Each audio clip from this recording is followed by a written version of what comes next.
Aujourd'hui, je vais vous présenter un film qui a été sorti en 2019. L'action se déroule dans la ville de Gotham en 1981.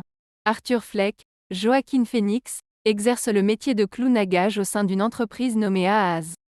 Il fait face à une dépression sévère à son niveau personnel, mais trouve une certaine forme d'optimisme en se produisant pour autrui et en cherchant à enchanter les gens. Il a la responsabilité de promouvoir un magasin en dansant et en agitant une pancarte. Une fois, la pancarte est arrachée par un groupe d'adolescents punk, ce qui oblige Arthur à les suivre dans une ruelle. La pancarte lui est fracassée contre le visage et il commence à lui donner des coups de pied sans pitié alors qu'il est à terre. Gotham fait face à la criminalité, au chômage et à la pauvreté à cette époque. Arthur consulte une assistante sociale en raison de ses médicaments et de ses problèmes de santé mentale qui ne cessent de se manifester. Lors du trajet en bus pour rentrer chez lui, un enfant jeune observe Arthur. Le garçon s'amuse en faisant des grimaces, mais sa mère demande à Arthur de le laisser seul. Arthur éclate de rire de façon hystérique et impuissante. Quand sa mère le questionne, il lui remet une carte expliquant qu'il est atteint d'un trouble mental qui le fait rire. Arthur revient à la maison dans un immeuble de haut standing, où il réside avec sa mère malade, Penny, Frances Conroy. Il s'installe après le dîner et visionne un talk-show télévisé animé par Murray Franklin, Robert De Niro. Arthur rêve d'être présent dans l'émission et de captiver Murray. Dans son rêve, Arthur séduit les spectateurs et Murray en leur affirmant qu'il s'occupe de sa mère.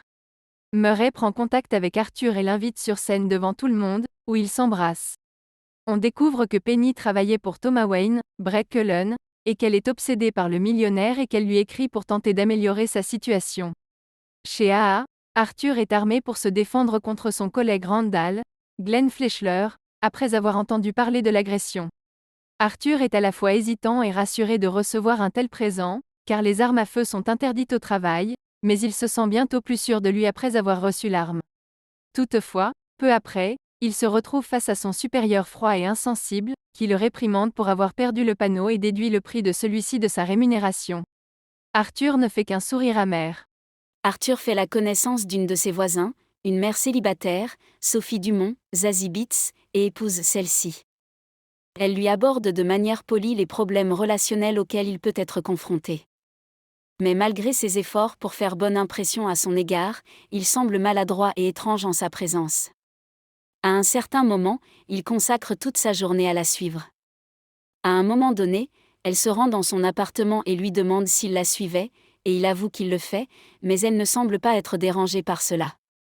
Il lui propose de participer à un spectacle de stand-up comédie.